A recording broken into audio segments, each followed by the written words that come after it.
فيلمنا بيبدأ مع الأختين ماي ودرو وهما بيكونوا في العربية ومتجهين على أطراف المدينة، وواضح من كلامهم إنهم مش عايشين مع بعض ومش بيتواصلوا كتير غير من السنة للسنة في رحلة زي دي. وقعدوا في العربية يتكلم كل واحد عن حياته وعن إيه اللي بيحصل معاه، وإن درو الفترة دي عايشة مع مامتها واللي كان واضح عليها إن ده شيء مش عادي، لحد ما وصلوا للمكان وخدوا أنابيب التنفس ومعدات الغطس، وبتتكعبل درو وهي نازلة من على السلم بس بتكمل نزول عادي، وخدوا بعضهم واتجهوا ناحية البحر. وكانت درو متوترة شوية، فماري قالت لها كويس انك لسه بتتوتري والحماس شيء جيد.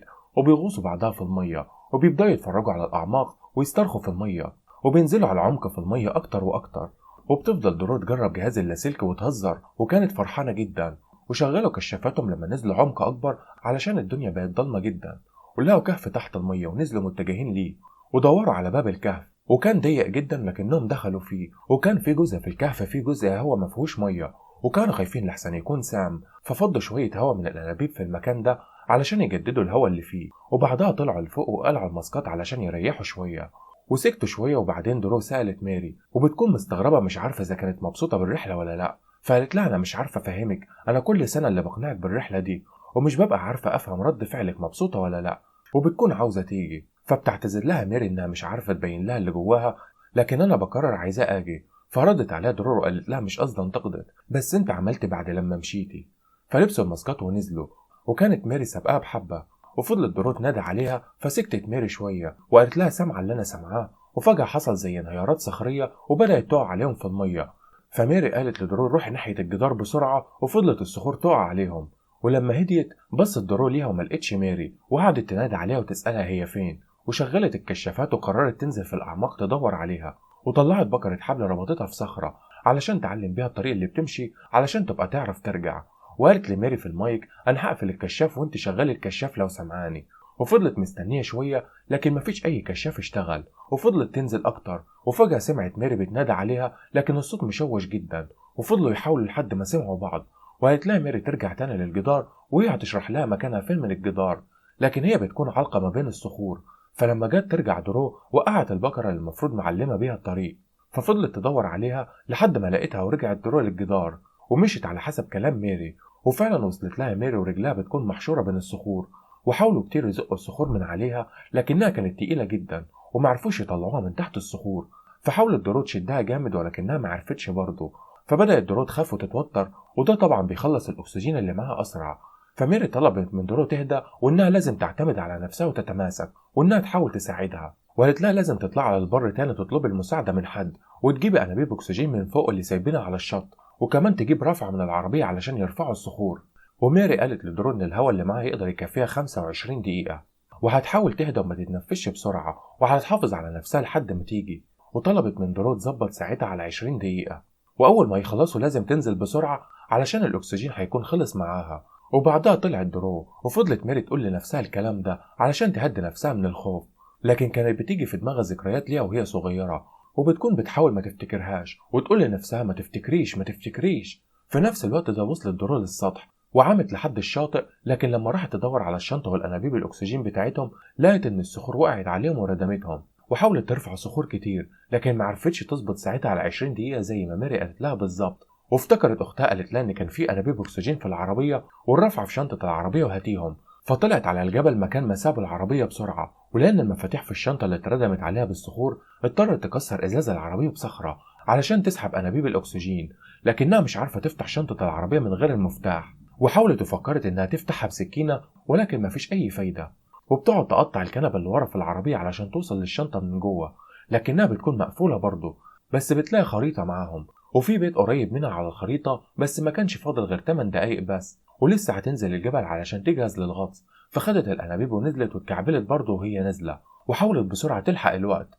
وميري في القاع بتبص للأكسجين اللي معاها واللي بيكون قرب يوصل للصفر، ودروع على السطح بتجهز علشان تغطس، وبتلاقي مركب معدية من بعيد فبتفضل تنادي عليها كتير ولكنهم مش بيسمعوها، فبتفضل تلبس المعدات وهي بتنادي وبتشيل الأنبوبة الزيادة وهي بتنادي على المركب.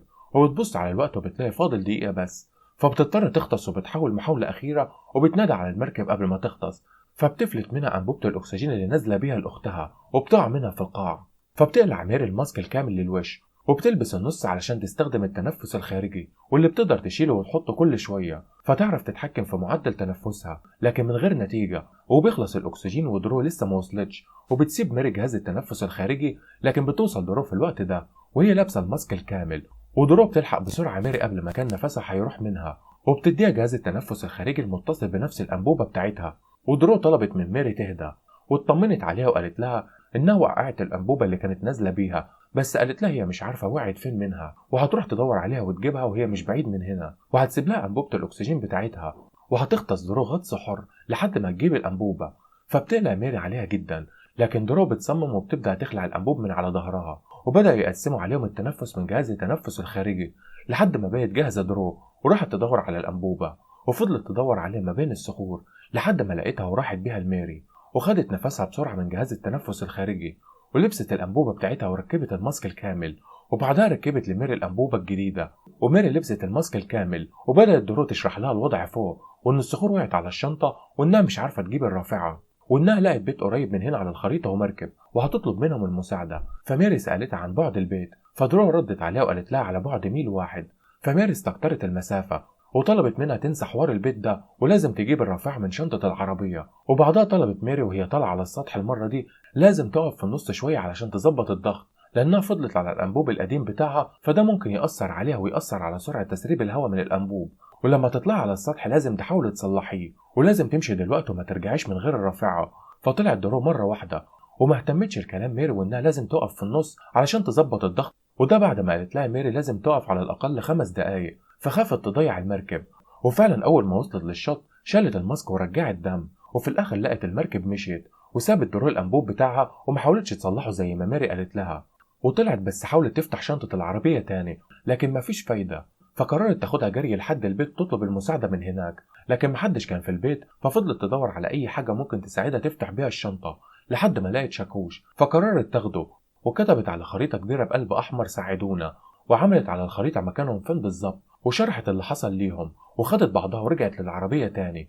وميري في القاعة لسه الذكريات بتيجي في بالها كل شوية، وبتفضل تحاول تهدي نفسها، وبتفتكر أختها لما سألتها قبل ما تقع عليهم الصخور لو بتكون مستمتعة بالرحلات دي، وافتكرت ردها لما قالت لها إن ببقى مستمتعة وعايزة أجي معاكي. وبعدها رجعت تتخيل نفسها إنها بترد وبتقول لا أنا مش مستمتعة بده، وإن هي بتزعق لها جامد، وده أثر عليها في الحقيقة وخلاها متضايقة جدا، وحاولت تزق الصخور بكل قوتها وبكل عصبية لكن مفيش أي فايدة.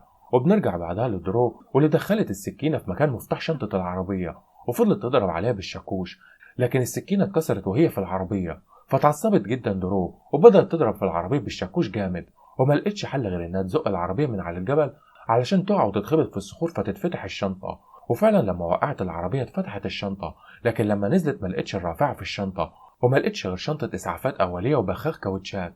فوقعت درو على الأرض وقعدت تعيط وهي مش عارفة تعمل إيه، وبعدها بتلاقي خشبة جنبها ملزوقة عليها علامة مرورية واقعة جنبها، فبتشيل العلامة المرورية وبتاخد الخشبة وبتجيب أنبوب الأكسجين بتاعتها وبترش عليها مع ملمع الكاوتشات علشان تلحم الخطأ في نظام أمان الضغط، وبتلبس معداتها وبتاخد الخشبة والأنبوبة اللي فاضلة، وبتنزل بعدها تغوص لميري.